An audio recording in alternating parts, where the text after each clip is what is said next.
Bom dia, meu irmão, bom dia, minha irmã. Nós estamos de volta aqui hoje, neste primeiro domingo de junho de 2020. Hoje são 7 de junho, né? E nós estamos de volta com a nossa escola bíblica dominical, estudando a vida de Paulo. Continuamos estudando esta revista Palavra e Vida. Com mais 3 domingos, nós vamos encerrar a nossa série de estudos baseada na teologia desenvolvida pelo apóstolo Paulo, como nós temos visto a cada domingo neste segundo trimestre. Hoje nós vamos estudar a lição que tem por título A Resistência às Heresias, é a lição número 10. Com mais 3 lições, como já disse, nós encerraremos então esta série de estudos. Mas vamos lá ver o que são heresias, o que isso significa, né? Então, o que são heresias?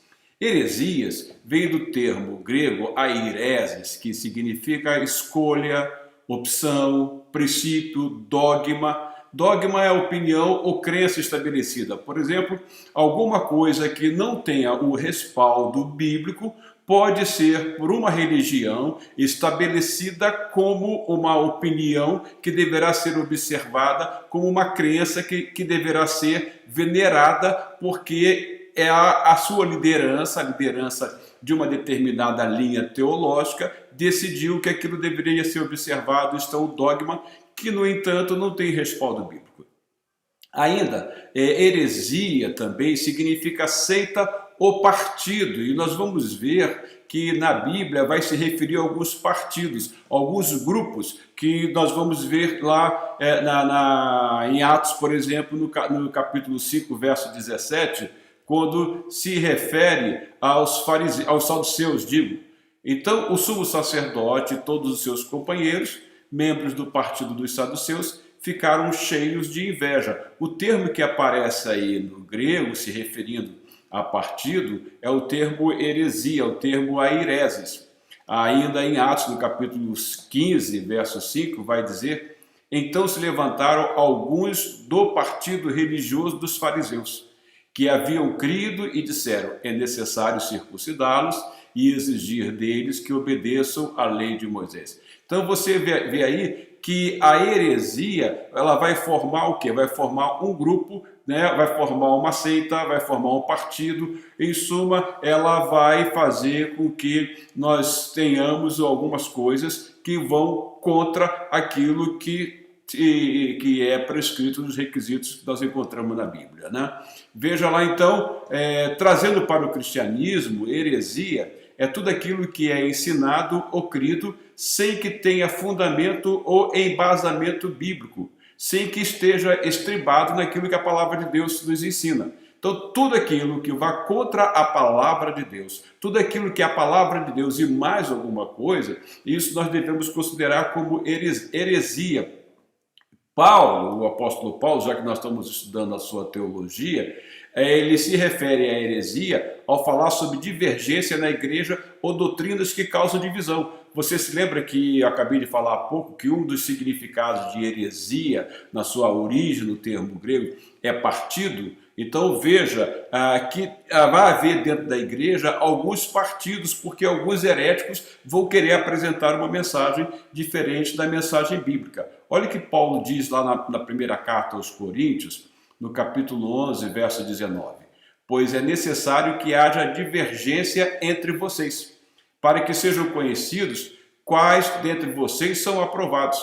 É necessário que haja divergência. Essa divergência ela é causada por meio de heresias, por meio de ensinamentos que não têm o devido respaldo bíblico. Ainda, Paulo, quando se refere às obras da carne, lá em Gálatas, ele vai dizer que uma das coisas que fazem parte das obras da carne são as dissensões, são as heresias. Olha o que o apóstolo Paulo nos diz lá em Gálatas 5, 19 a 21. Ora, as obras da carne são manifestas: imoralidade sexual, impureza e libertinagem, idolatria e feitiçaria, ódio, discórdia, ciúmes, ira, egoísmo, dissensões, aí aparecem então as heresias, né? Facções e inveja, embriaguez, orgias e coisas semelhantes.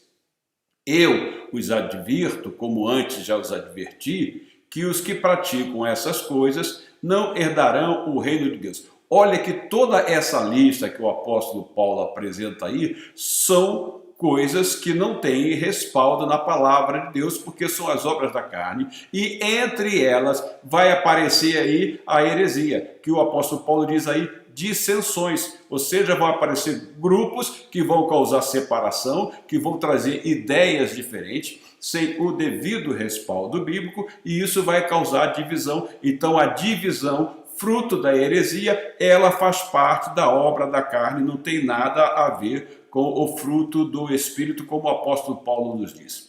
O apóstolo Pedro também, ele se refere aos heréticos, porque eles estavam no meio da igreja também, e Pedro vai falar algo parecido. Olha o que Pedro diz na sua segunda carta, no capítulo 2, versos 1 e 2. No passado surgiram falsos profetas no meio do povo, como também surgirão entre vocês falsos mestres. Estes introduzirão secretamente heresias destruidoras, chegando a negar o soberano que os resgatou, trazendo sobre si mesmos repentina destruição. Muitos seguirão os caminhos vergonhosos desses homens e, por causa deles, será difamado o caminho da verdade. Veja como o apóstolo Pedro chama esses heréticos, essas pessoas que vêm pregando mensagens diferentes daquelas que contém na mensagem bíblica, vem pregando doutrinas que não têm o devido respaldo bíblico. Então o apóstolo Pedro diz que no passado surgiram falsos profetas, mas que eles continuarão a surgir. O que o apóstolo Paulo, então, o apóstolo Pedro, nos dá a entender? Ele nos dá a entender que sempre surgirão falsos mestres dentro da igreja, trazendo mensagens contrárias à mensagem do Evangelho. Então o apóstolo Pedro aqui, ele nos dá um alerta, olha, fiquem sempre atentos, porque do passado surgiram, mas também continuarão a surgir, como também surgirão entre vocês falsos mestres. Então o apóstolo Pedro nos dá aqui um alerta. O apóstolo Paulo, ele ao longo do seu ministério, ele implantou diversas igrejas e ele teve que exortar essas igrejas com relação às doutrinas heréticas que estavam surgindo e querendo contaminar a igreja. O apóstolo Paulo, quando ele fez a sua primeira viagem missionária, ele estabeleceu as igrejas da região da Galácia. Ele levou o evangelho até lá. Veja, essa primeira viagem missionária do apóstolo Paulo, ela está narrada em Atos capítulo 13, nos versos 13, 14, 48 e 49, é que nós vamos ver aí. Veja só, de Pafos, Paulo e seus companheiros navegaram para Perge, na Panfilha. João os deixou ali e voltou para Jerusalém. De Perge, prosseguiram até Antioquia da Pisídia. No sábado entraram na sinagoga e se assentaram. Pulando lá para os versos 48 e 49. Ouvindo isso, os gentios alegraram-se e bendisseram a palavra do Senhor e creram todos os que haviam sido designados para a vida eterna. A palavra do Senhor se espalhava por toda a região.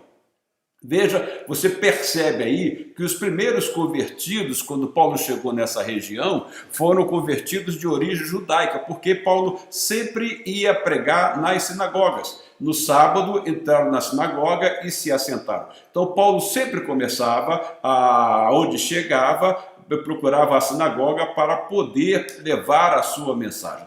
Então, os primeiros convertidos vão ser povos de origem judia, vão ser povos judeus, eles são oriundos do judaísmo. E o que vai ser? Isso vai ser um terreno fértil para que pessoas do próprio judaísmo venham querer trazer para dentro da igreja, que estava começando, mensagens heréticas. Vejamos lá ainda, continuamos.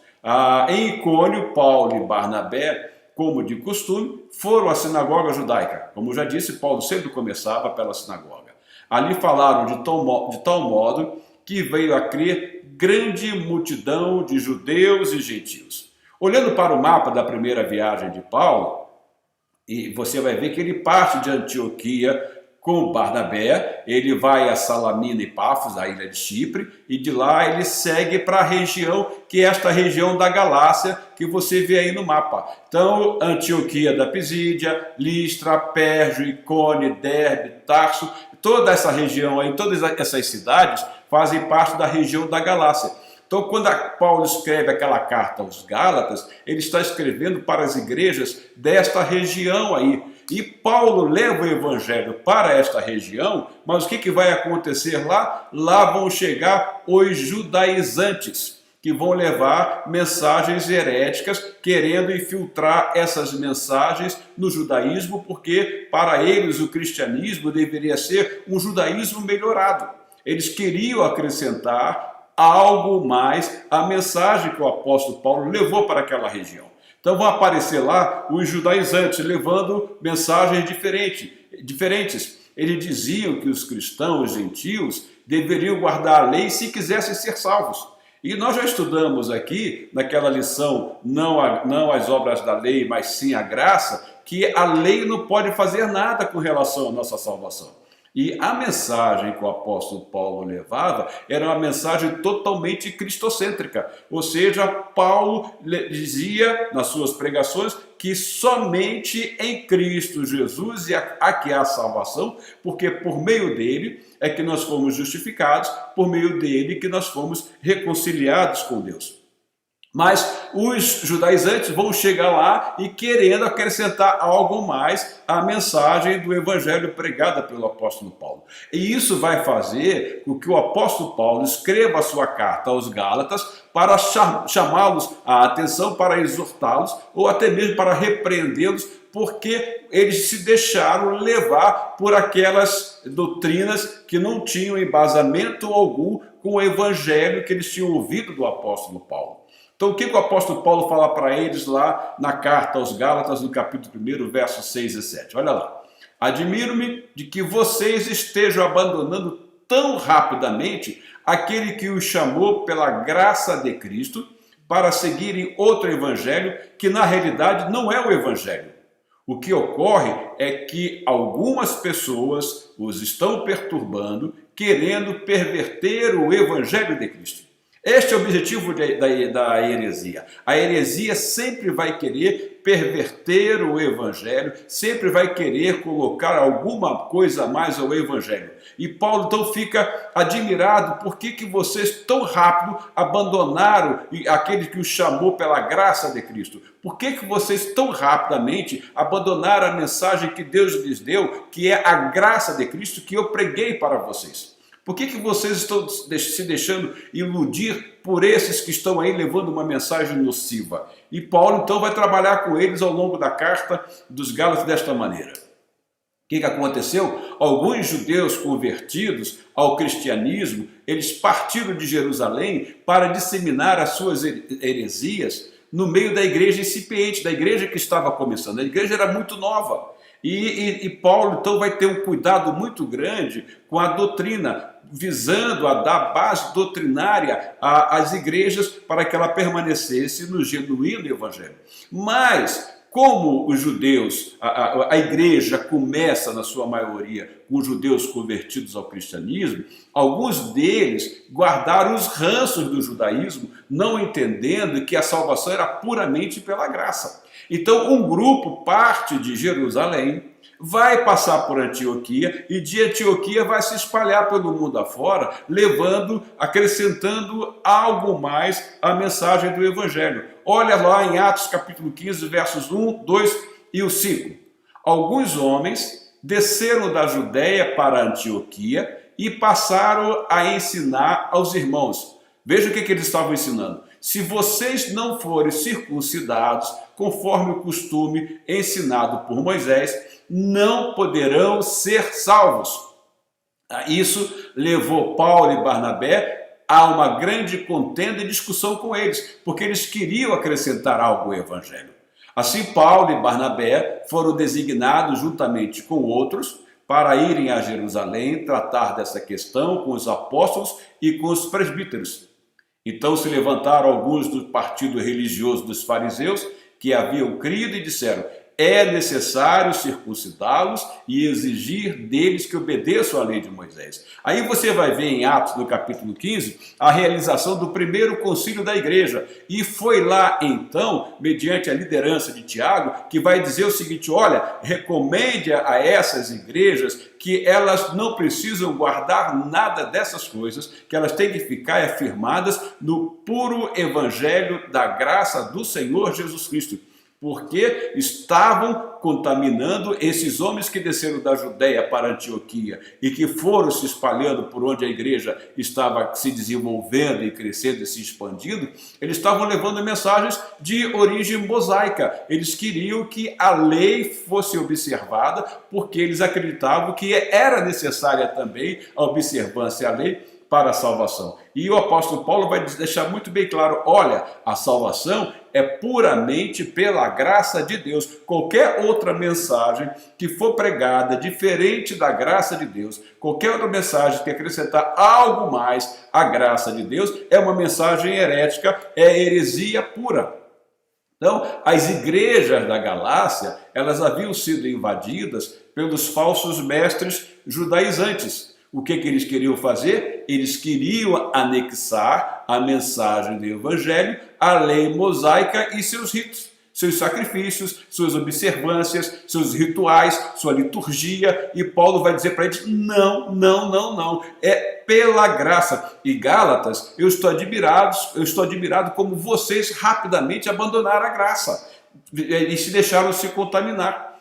Para eles, para esses judaizantes, Moisés seria um complemento à obra de Cristo. E, como nós já vimos aqui, a lei nada pode fazer. Somente Cristo, tudo foi consumado em Cristo. Qual era a ideia desses judaizantes? A ideia deles era transformar o cristianismo em um judaísmo melhorado. Na realidade, o que eles queriam fazer era se manter presos àquelas origens da lei mosaica e transformar o cristianismo em uma seita do judaísmo. Mas Paulo, continuando escrevendo aos Gálatas, ainda no capítulo 1, como nós já falamos, no verso 8 e 9, ele vai dizer o seguinte: olha o alerta que Paulo dá: mas ainda que nós, ou um anjo do céu, pregue um evangelho diferente daquele que lhes pregamos, que seja amaldiçoado. Algumas versões dizem que seja anátema. Como já dissemos, agora repito: se alguém lhes anuncia o evangelho diferente daqueles que já receberam, que seja amaldiçoado. Todo aquele que está levando uma mensagem diferente do evangelho, e isso acontece ainda hoje, são pessoas amaldiçoadas que querem contaminar a igreja do Senhor, tentando desviá-la dos princípios bíblicos. É esse que é o objetivo das heresias. Paulo vai deixar então bem claro para eles o seguinte: olha, eu não recebi o evangelho que eu prego de qualquer um, não. Paulo vai dizer o seguinte: ele vai dizer que recebeu o evangelho por revelação do Senhor. É isso que ele continua dizendo aos Gálatas. Olha a preocupação que ele estava com as igrejas da Galácia. A influência herética foi tão grande que Paulo gasta bastante tempo explicando a eles isso. Irmãos, quero que saibam que o evangelho por mim anunciado não é de origem humana. Não o recebi de pessoa alguma, nem me foi ele ensinado. Pelo contrário, eu o recebi de Jesus Cristo por revelação. Paulo estava pregando aquilo que ele tinha recebido diretamente do Senhor Jesus.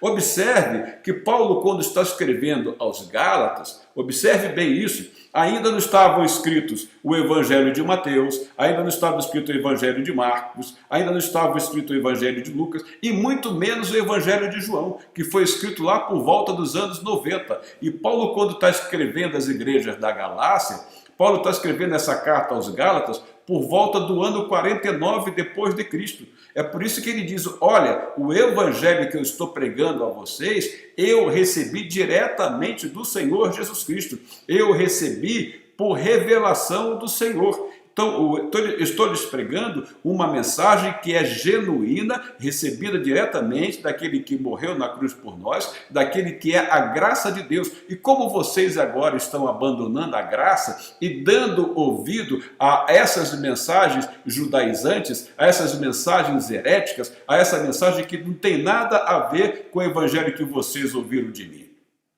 Então, como eu disse há pouco, a ideia desses judaizantes, desses heréticos que saíram de Jerusalém e passam por Antioquia e vão pelo mundo de então, levando mensagens judaizantes, levando a lei como acréscimo, como penduricalho ao evangelho, o objetivo desses judaizantes era transformar o cristianismo em uma seita do judaísmo. Paulo, então, vai dizer às igrejas da Galácia que o evangelho de Cristo não necessita de anexo algum, não precisa de penduricalho algum.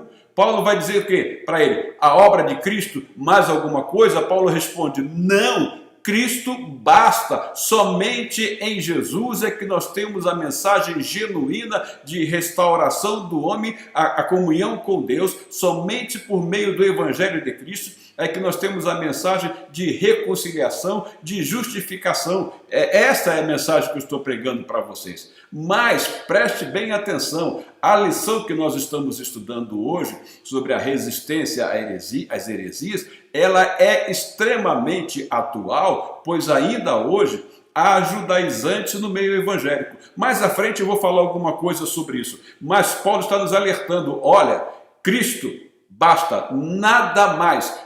A obra de Cristo mais alguma coisa? Não, somente Cristo e nada mais. Veja lá, então não são mais necessários sacrifícios e rituais requeridos pela lei. Nós fomos reconciliados com Deus por meio de Jesus Cristo, por meio de quem a graça foi revelada. Então veja só, somente Cristo, porque Jesus fez tudo aquilo que era necessário. A obra de Cristo foi completa e consumada na cruz. O que João lá, nós vamos encontrar em João, o relato dele no seu evangelho, no capítulo 19, verso 30.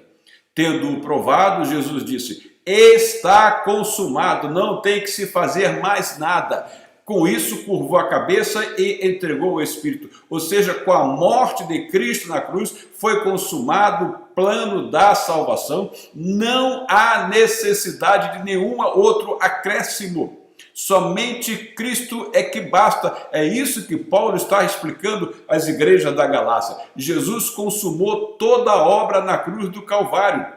O apóstolo Paulo, então, ele exorta os Gálatas para que eles voltem ao Evangelho. Eu acho que tem alguma coisa parecida com os dias de hoje. Parece que o apóstolo Paulo está dizendo isso hoje. Olha, voltem ao Evangelho. Há judaizantes no meio de vocês aí. Então ele vai dizer lá, no capítulo 1, versos 6 e 7, que nós lemos há pouco, admiro-me de que vocês estejam abandonando tão rapidamente aquele que os chamou pela graça de Cristo para seguirem outro evangelho, que na realidade não é o evangelho. O que ocorre é que algumas pessoas os estão perturbando, querendo perverter o evangelho. Então, abandone esses ensinamentos dessas algumas pessoas que apareceram aí no meio de vocês e volte ao evangelho, o evangelho que eu lhes preguei, o evangelho que eu recebi por revelação direta do Senhor Jesus Cristo. Por quê? Porque a igreja estava sendo contaminada por heresias. Outra grande heresia também, além dessa dos judaizantes, que tentou contaminar a igreja, foi o gnosticismo.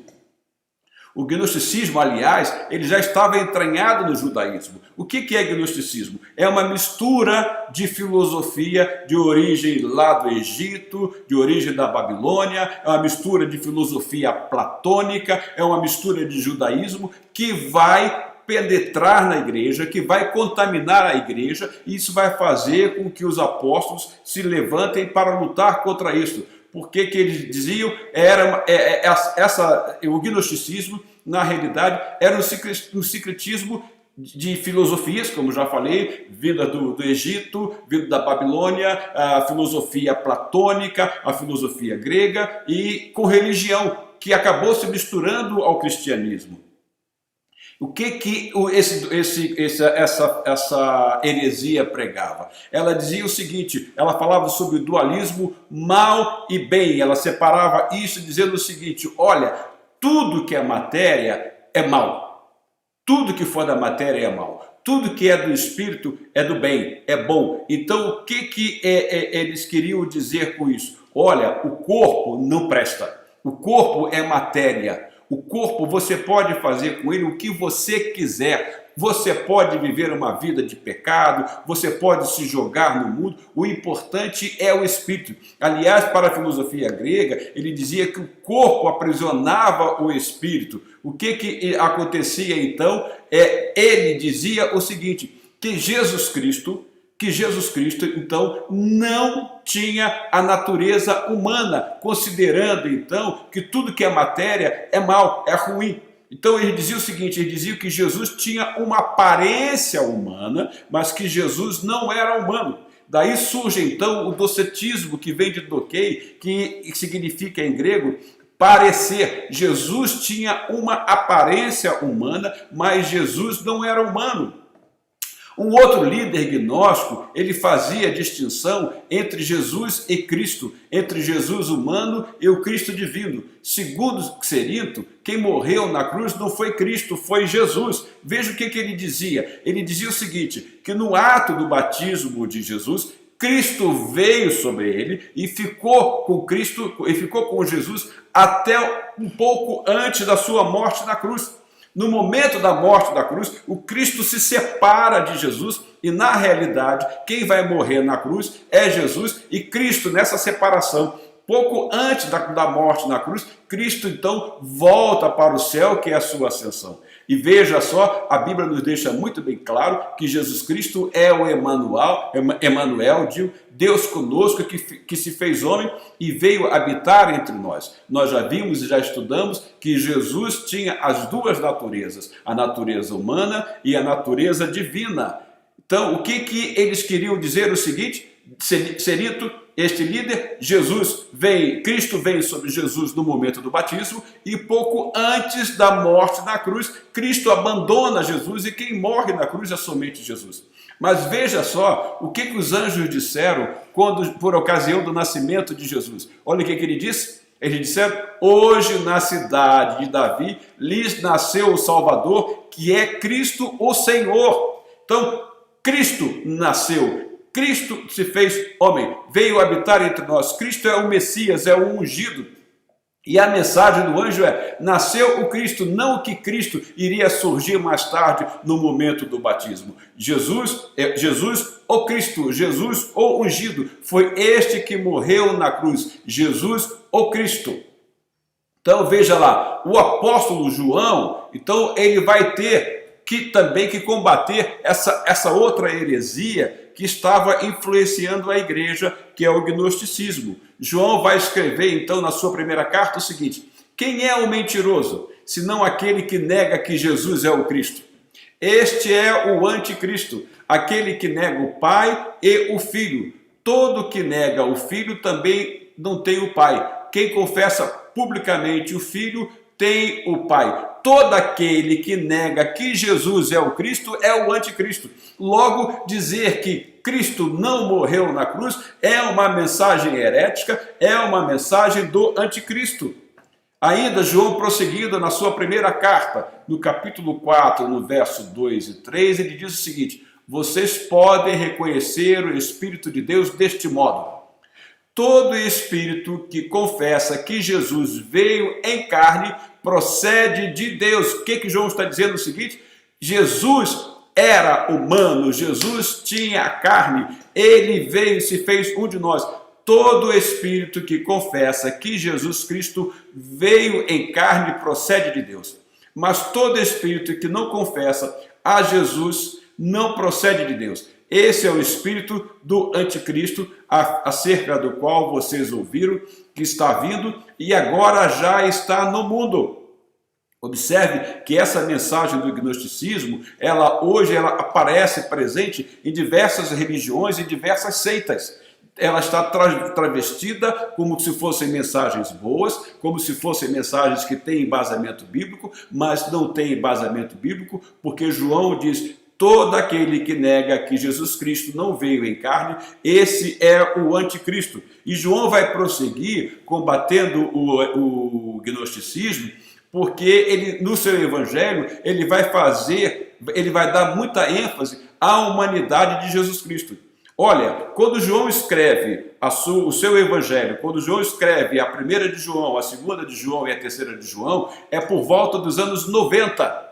Tá? É bem mais tarde que João vai escrever o evangelho e as suas 3 cartas. Bem mais distante de Mateus, de Lucas e de João. Então João, quando está escrevendo o seu evangelho, ele vai enfatizar a humanidade de Jesus Cristo, justamente porque o gnosticismo dizia que Jesus não era humano, que Jesus tinha uma aparência humana. E João, então, ao desenvolver o seu evangelho, ele vai mostrar em Jesus certos detalhes que você vê na vida humana. Por exemplo, olha só o que ele fala em João capítulo 4, verso 6. Havia ali o poço de Jacó, Jesus cansado da viagem, olha, Deus não se cansa, Jesus era humano aqui estamos falando da natureza humana de Jesus. Jesus, cansado da viagem, sentou-se à beira do poço. Isso se deu por volta do meio-dia. Como eu disse, Jesus tinha as duas naturezas, a natureza divina e a natureza humana, mas João faz questão de enfatizar a natureza humana de Jesus, mostrando que ele sentia as mesmas coisas que nós sentimos. O que João quer dizer com isso? Jesus não tinha somente uma aparência humana. Jesus tinha a natureza humana e ele se cansou. Ele ficou cansado da sua viagem. João prossegue, ainda lá no capítulo 19, verso 28. Mais tarde, sabendo então que tudo estava concluído, para que a Escritura se cumprisse, Jesus disse: tenho sede. Coisa que é tão normal para o ser humano. Isso João escreve com esses detalhes para enfatizar a natureza humana de Jesus. Voltando ao apóstolo Paulo, ainda, ele vai alertar Timóteo, que era um jovem ministro, um jovem pastor, ele vai falar do perigo que era essa heresia para a igreja de Cristo. O que ele vai dizer lá na primeira carta a Timóteo, no capítulo 1, do verso 3 a 7. Partindo eu para a Macedônia, roguei-lhe que permanecesse em Éfeso para ordenar a certas pessoas que não mais ensine doutrinas falsas. Olha como as heresias estavam se espalhando e a igreja estava começando. E que deixe de dar atenção a mitos e genealogias intermináveis que causam controvérsias em vez de promoverem a obra de Deus, que é pela fé. O objetivo desta instrução é o amor que procede de um coração puro, de uma boa consciência e de uma fé sincera. Alguns se desviaram dessas coisas, voltando-se para discussões inúteis, querendo ser mestres da lei, quando não compreendem nem o que dizem, nem as coisas acerca das quais fazem afirmações tão categóricas. Há tantos que levam a mensagem herética, querendo se dizer mestre, quando eles não compreendem nada da Bíblia, não têm conhecimento algum da palavra de Deus.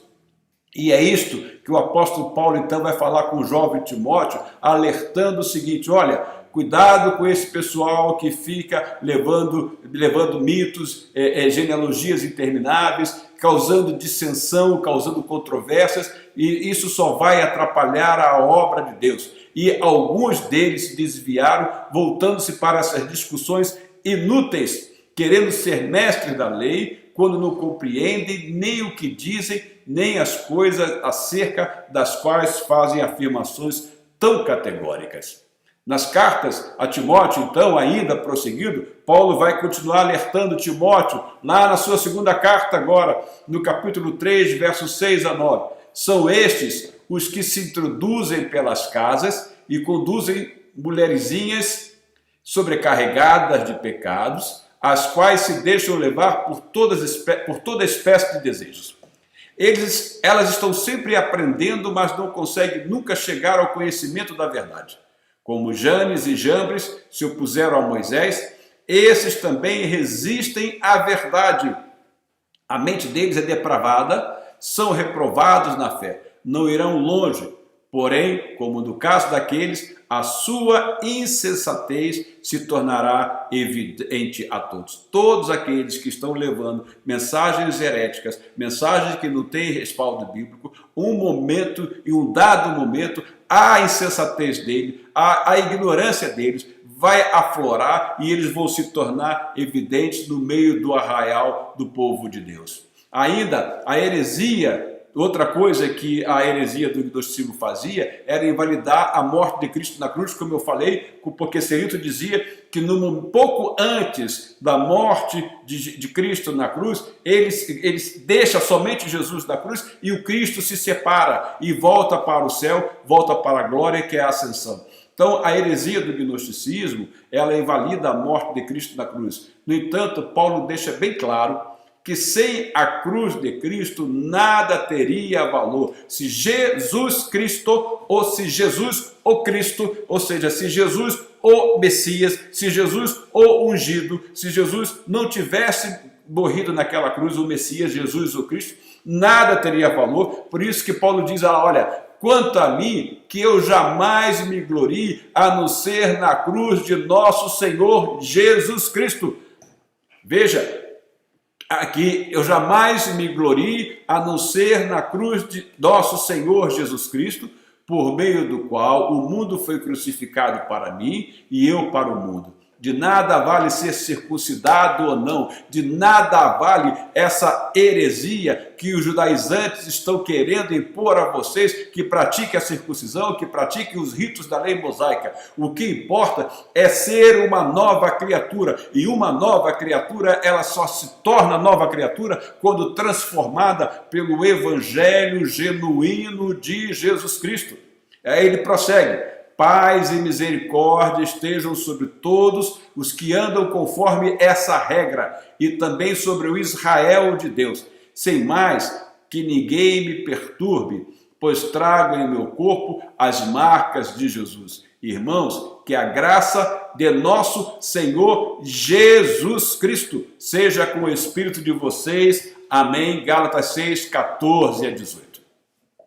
Esses enganadores que estavam levando essas mensagens heréticas no meio da igreja, eles estavam ganhando muitos adeptos, porque para eles era tudo permitido, já que se eu posso viver uma vida, considerando que eu tenho salvação, mas eu posso deixar a vida me levar, vida leva eu, poxa, então isso é uma mensagem boa, confortável, eu não preciso ficar preocupado com esta vida que eu tenho que ter, que é uma vida que, segundo os requisitos da palavra de Deus, é uma vida que requer de nós santificação. Mas se tem uma mensagem que é muito mais suave, por que eu vou ficar me preocupando com uma vida de santidade, já que, de acordo com a mensagem de heresia do gnosticismo, a matéria é má e tudo aquilo que é do Espírito é bom, então eu posso fazer o que eu quiser fazer, porque pelo Espírito eu estou tranquilo. Mas aí o que vai dizer lá Pedro também, que vai lutar contra esse pessoal da heresia? Olha o que ele diz na sua segunda carta, no capítulo 2, versos 2 e 3. Muitos seguirão os caminhos vergonhosos desses homens, e por causa deles será difamado o caminho da verdade. Quanto estrago tem trazido à igreja de Deus, heresias que têm sido disseminada entre o povo de Deus. Prosseguindo, Pedro diz lá: em sua cobiça, tais mestres os explorarão com histórias que inventaram. Há muito tempo a sua condenação paira sobre eles e a sua destruição não tarda. O apóstolo Pedro fazendo coro com o apóstolo Paulo e com o apóstolo João contra as heresias. Então veja lá algumas outras heresias, além dos judaizantes, além dos gnosticistas, do gnosticismo, durante o primeiro século e o segundo século, outras heresias foram impregnadas na igreja de Cristo. Surgiram os ebionitas, que dizia que Jesus era um homem que recebeu o Espírito Santo de Deus e não foi nada mais do que um grande profeta. Surgiram os maniqueus, os montanitas, os monarquianos e outros mais que surgiram, porque o tempo aqui agora não nos permite, e nós deveremos estudar isso em uma ocasião mais oportuna, com mais detalhes, mas eu quero dizer que do início da igreja surgiram as heresias, durante o século II as heresias prosseguiram e elas continuam, elas estão presentes aí hoje. Nós temos no meio da igreja heresias que estão bem claras, bem patentes para todos nós, mas nós já vimos que a palavra de Deus nos diz que no passado surgiram e que eles continuarão a surgir. Então o que nos resta? Nos resta estar respaldados, estribados na palavra de Deus, para que nós não sejamos levados por qualquer vento de doutrina, por qualquer ensino que não tenha a ver com o evangelho genuíno do Senhor Jesus Cristo. Vê se você já viu alguma coisa dessas na igreja de hoje. Olha, nós temos igrejas que estão começando hoje o culto, só começam o culto depois que tem o toque do chofar. É comum hoje você ver a bandeira de Israel ou à direita da tribuna na igreja ou sob o púlpito da igreja. Estão confundindo o Israel-Estado com o Israel de Deus. É comum você ver na decoração da igreja, dos púlpitos, das plataformas, a presença do menorá.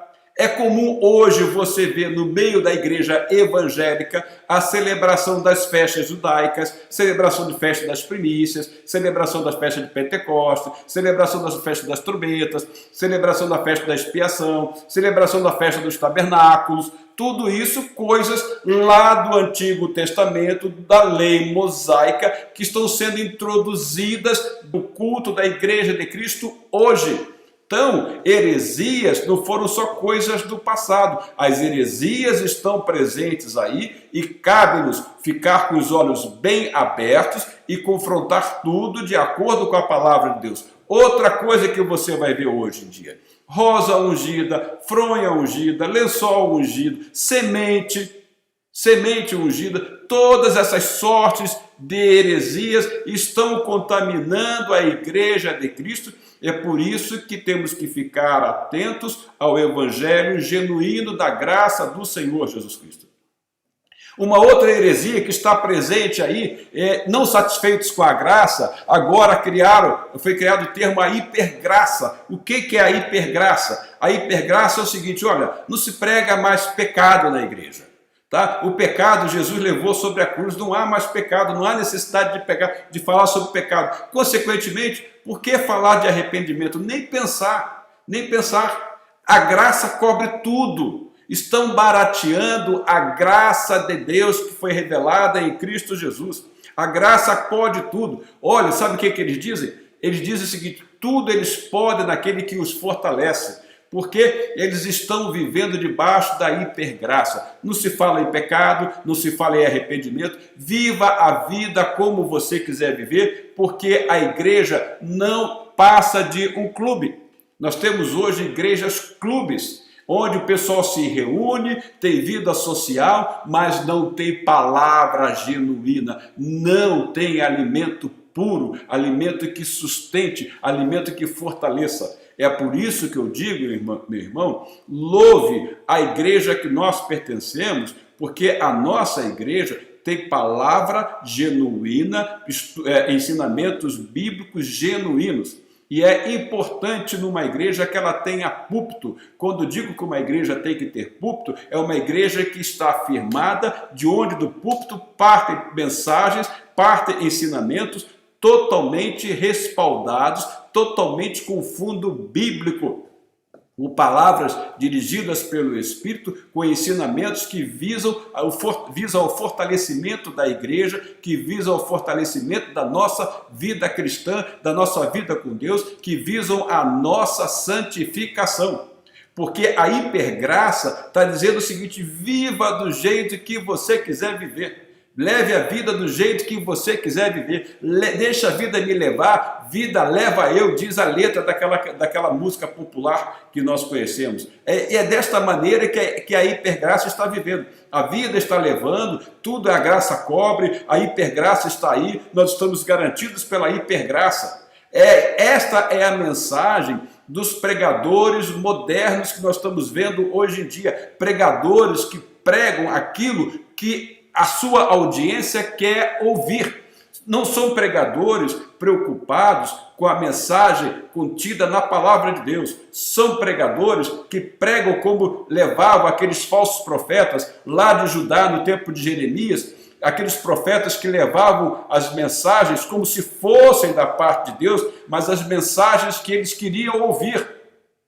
Quando Jeremias chega com mensagens de exortação, quando Jeremias fica dizendo, olha, o Senhor irá puni-los, olha, vocês vão pagar pelo pecado de vocês, Jeremias foi perseguido, Jeremias foi preso, Jeremias foi jogado num poço cheio de lama, porque Jeremias pregava a mensagem genuína que o Senhor lhe havia mandado falar, mas o povo não lhe dava ouvido, o povo queria ouvir aquelas mensagens açucaradas, aquela mensagem que os enganava, aquela mensagem que os iludia.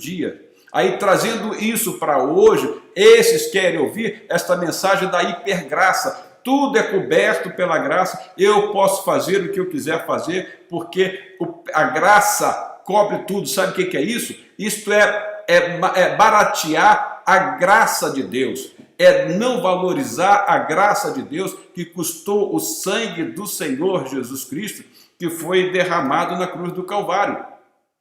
Outra heresia que nós estamos vendo aí hoje é a teologia do coaching. Olha, você é capaz, você vai conseguir, você é vencedor, você é vitorioso. É essa que é a teologia do coaching, é a autoconfiança. Tudo posso, eu sou capaz, eu tenho dentro de mim a energia, eu tenho dentro de mim o potencial. Olha, meu irmão, coitado de quem confia nas suas próprias forças. Nós dependemos do Senhor, nós somos dependentes da misericórdia do Senhor, mas a teologia do coach não prega isso não. Ela diz, olha, você é capaz, desenvolva o seu potencial, tá?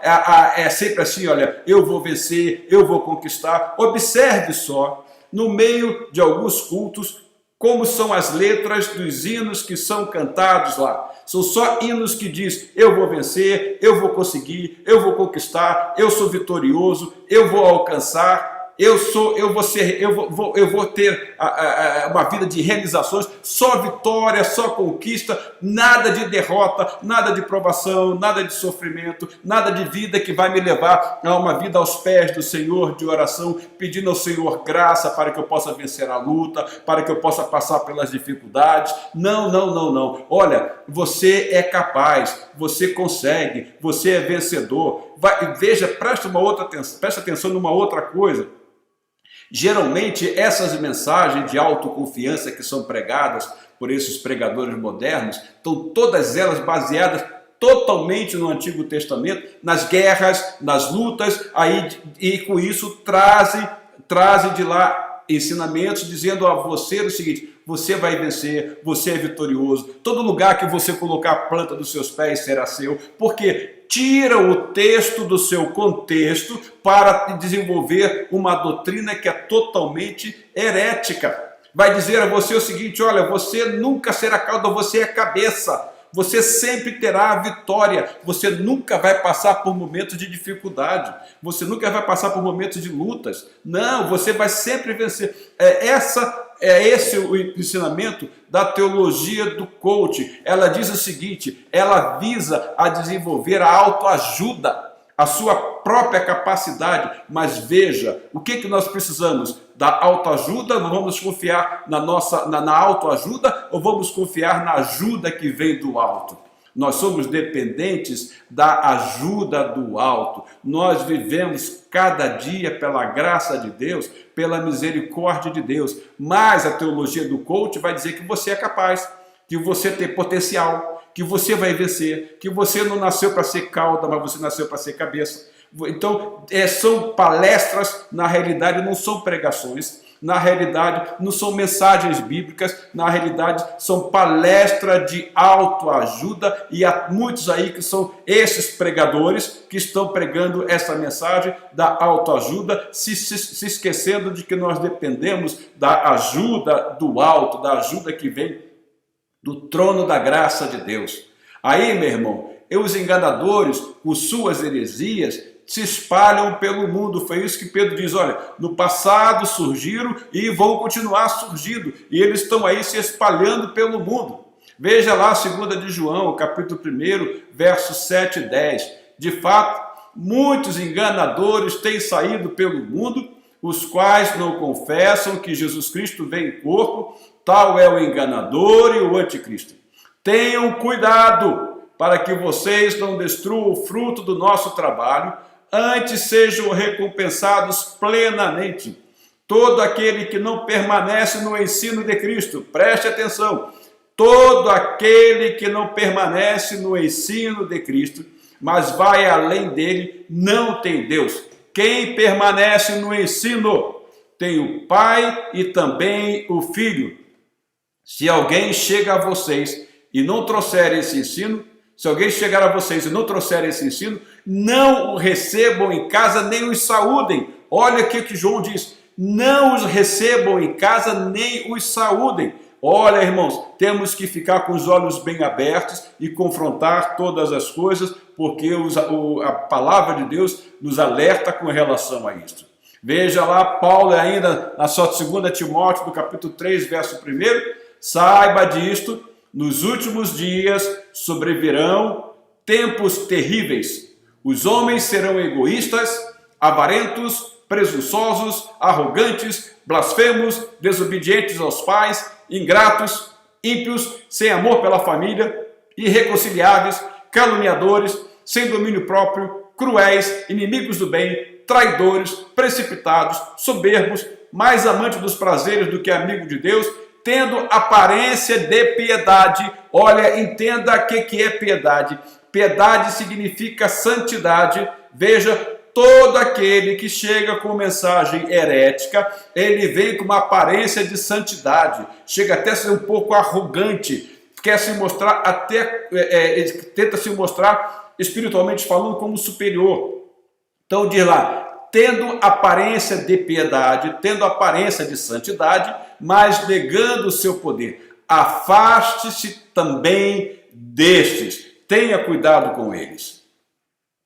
A igreja, então, ela precisa ouvir a palavra de Deus. O que se faz necessário hoje, nós estamos precisando de um avivamento, mas de avivamento na palavra de Deus. A igreja precisa de conhecer mais a palavra de Deus, a igreja precisa de praticar mais a palavra de Deus, e é isso que você vai ver que Tiago diz, olha, todo aquele que ouve, mas não pratica a palavra, está perdendo o seu tempo. Nós temos que ouvir e praticar a palavra de Deus, e por meio da palavra de Deus nós vamos ficar atentos e vamos perceber quando as heresias surgirem. O que Paulo vai dizer lá com relação à palavra ao seu jovem aluno, ao seu pupilo, aquele jovem pastor que era Timóteo, 2 Timóteo, capítulo 4, verso 2 a 4. Pregue a palavra, não invente, não anexe nada à palavra.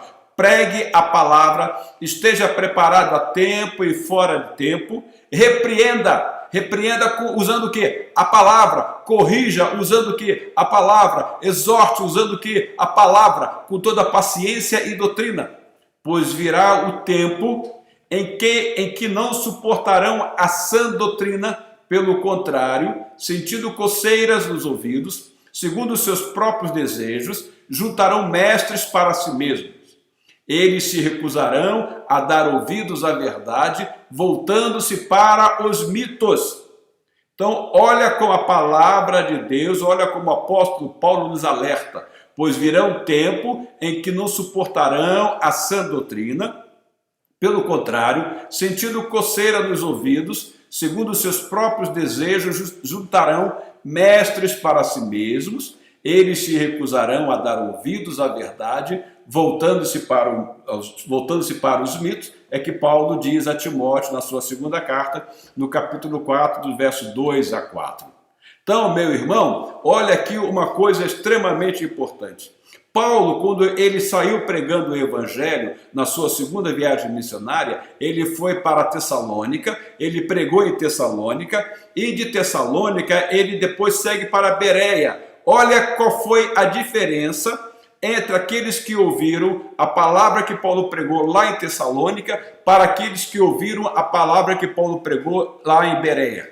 Olha o que Atos do capítulo 17, verso 10 e 11 nos diz.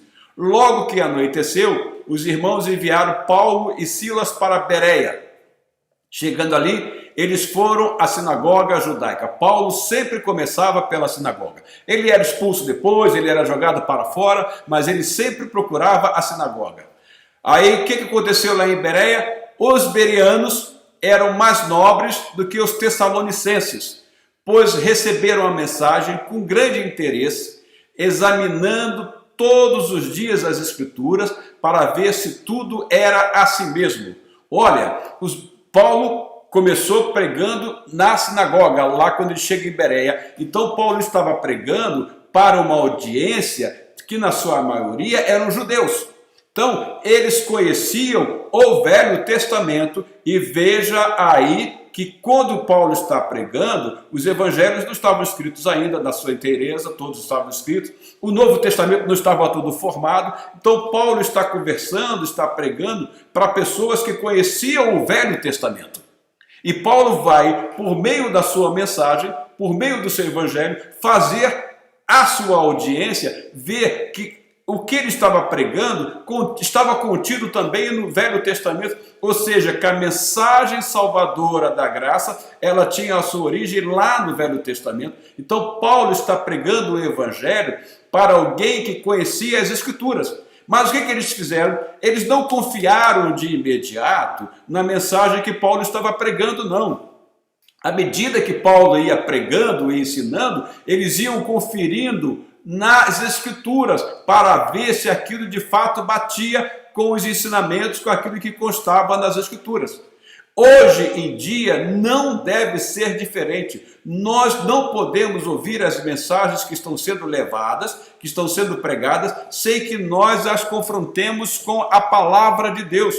Somente desta maneira, confrontando as mensagens que nós estamos ouvindo com aquilo que está constante na palavra de Deus, é que nós estaremos blindados contra as heresias.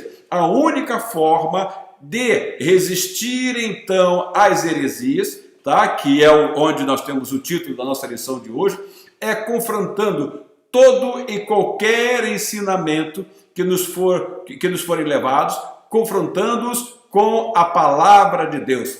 Logo que anoiteceu, os irmãos enviaram Paulo e Silas para Bereia. Chegando ali, eles foram à sinagoga judaica.